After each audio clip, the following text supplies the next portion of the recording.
Kasus kematian Vina di Cirebon kian jadi sorotan publik. Pengacara keluarga Vina, Hotman Paris, menyatakan ada kejanggalan dalam proses penyidikan kasus ini. Apa kejanggalannya? Ada pula yang menjadi kesulitan polisi mencari ketiga pelaku yang tak kunjung tertangkap sejak 8 tahun lalu itu. Kita diskusi. Tapi pada saat dilimpahkan ke kejaksaan, mereka merubah BAP sehingga diduga ada pengaruh di sini.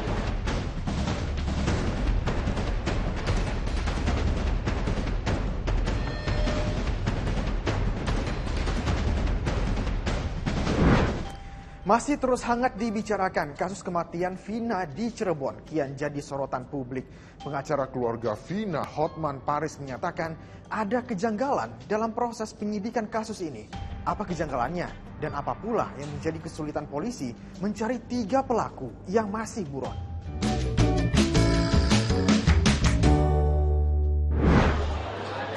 Jadi Ibu mengucapkan terima kasih kepada Pak Hotman Paris bantu. Tangis ibunda almarhumah Vina kembali pecah saat menceritakan kembali kematian anaknya yang tragis. Bersama kuasa hukum Hotman Paris, keluarga Vina kian mendesak kepolisian untuk serius mencari ketiga pelaku yang masih buron. Sementara menurut Hotman Paris, ada kejanggalan dalam proses penyidikan. Kadit dari Polda Bandung, dia bilang kasus ini rupanya sudah dilimpahkan dari 2016 ke Polda, dari Polres Cirebon. Nah, yang menarik adalah hampir semua 8 orang yang ketangkap ini pada saat di BAP pertama menyatakan ada 3 orang pelaku. Oke, semua ada di BAP. Ya. Nah, tapi kemudian berubah. Ya. Kemudian berubah sesudah mau limpah ke kejaksaan, mereka merubah BAP-nya. Nah, itu satu. Dari segi logika manusia normal pun nggak mungkin 8 orang itu ngarang cerita bersamaan di awal-awal pada saat ditangkap. Tapi pada saat dilimpahkan ke kejaksaan, mereka merubah BAP sehingga diduga ada pengaruh di sini. Ada pengaruh di sini sehingga 3 orang ini bahkan sampai sekarang seolah-olah alamatnya tidak jelas, padahal itu harusnya di BAP itu ada, ya. Dan jadi himbauan kami kepada Bapak Kapolri adalah ini ada sesuatu yang tidak beres di penyidikan di awal. Kalau 8 orang pelaku sudah menyatakan ada 3 orang lagi sebagai pelaku yang lain dan itu bersamaan semua dalam BAP terpisah. Ya, nggak mungkin itu karangan, nggak mungkin itu koinsiden. Tapi kemudian kok bisa di BAP berikutnya pada saat di BAP akhir, pada saat pelimpahan mereka merubahnya seolah-olah menyangkal bahwa keterlibatan 3 orang ini. Keluarga Vina pun meminta Polda Jawa Barat untuk memeriksa kembali 8 orang tersangka yang sudah ada. Kalau mengumumkan DPO, harusnya nggak boleh samar-samar kok. Ya, jadi itu yang kami himbau lagi kepada Polda Jabar. Tolong segera dilakukan, makanya saya bilang tadi penyidikan ulang. Karena apa? Hampir dalam semua tindak pidana yang DPO, apalagi orang Indonesia, dia selalu pulang ke keluarganya, selalu menghubungi keluarganya. Jadi kalau identitasnya tahu, jejak digitalnya gampang didapat. Dari saya bilang tadi, bahwa bagaimana bisa mengumumkan DPO kalau belum tahu identitasnya. Yang kedua, harusnya kan kalau memang sudah tahu, keluarganya dipanggil agar ketahuan, ya. Itu digitalnya itu bisa dapat dari keluarganya. Tapi kalau siapa yang di DPO kan nggak tahu, kan? Nah, ini yang saran kami kepada Polda Jabar, tolong agar BAP yang pertama dulu di mana waktu si 8 pelaku ini yang sudah narapidana ini mengaku itu dikumpulkan semua. Dan juga bila perlu di BAP ulang sebagai saksi mereka ini.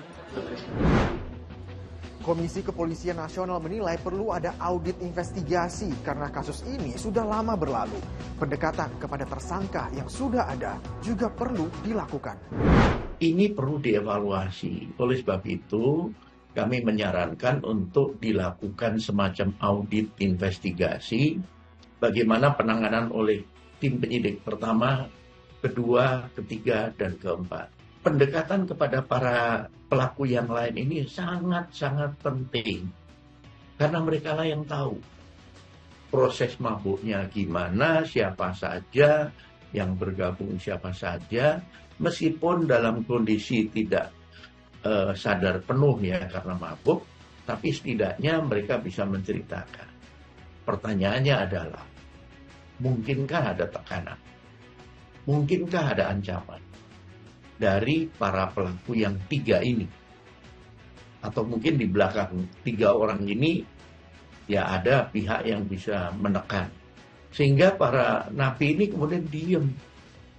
Tidak mau menceritakan, padahal kunci pembuka juga ada di sana. 3 orang pelaku masih buron. Menurut kriminolog, sulitnya mencari pelaku yang masih buron hingga kini dipengaruhi oleh banyak faktor. 3 orang yang tidak ketemu itu dan masih DPO, itu memang cukup bagus pelariannya. Kelihatannya dibantu oleh yang lain ya, mungkin oleh keluarga atau pihak-pihak lain, sehingga lalu melarikannya dalam pola yang berbeda dengan 8 orang yang lain itu.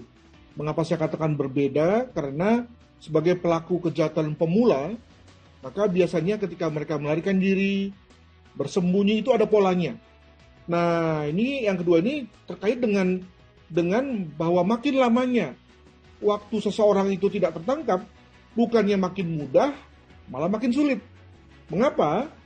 Karena kalau kita mengandalkan ingatan misalnya, maka ingatan 8 tahun yang lalu tentu akan makin tergerus seiring dengan waktu, iya kan?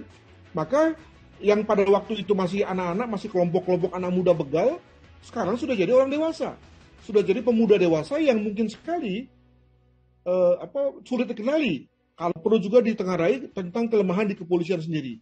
Di mana manajemen operasional di kepolisian, khususnya manajemen operasional penyidikan di Polri, itu buruk. Ya.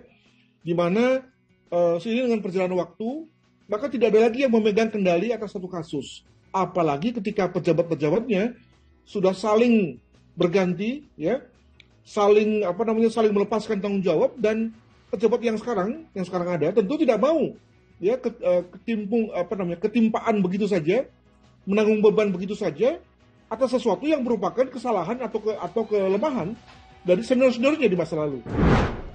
Polda Jawa Barat menyatakan berbagai upaya untuk mencari 3 pelaku sudah dilakukan.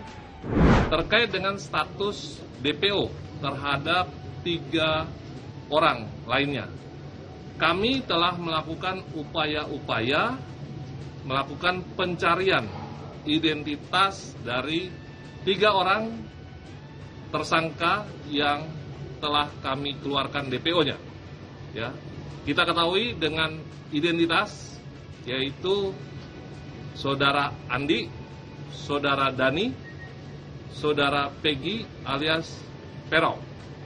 Jadi untuk 3 orang ini. Kemudian upaya pencarian ini, baik pemeriksaan saksi-saksi maupun 8 tersangka yang sudah divonis, ya, yang sudah ada di rutan lembaga pemasyarakatan, itu tidak ada menunjukkan ya identitas asli dari ketiganya. Namun sampai saat ini upaya tersebut tetap kita lakukan. Bahwa sampai dengan saat ini upaya yang kami lakukan masih mencari informasi keterangan terkait dengan status ataupun keberadaan dari 3 orang DPO tersebut.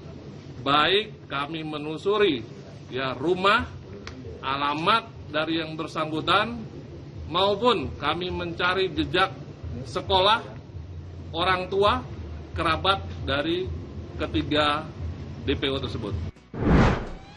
Mengungkap kasus yang sudah lama berlalu tentu memiliki tantangan tersendiri. Perlu ada keseriusan dari yang berwenang untuk menuntaskan kasus ini agar keadilan didapat keluarga korban. Saya Zikir Rahmat pamit. Terima kasih. Sampai jumpa.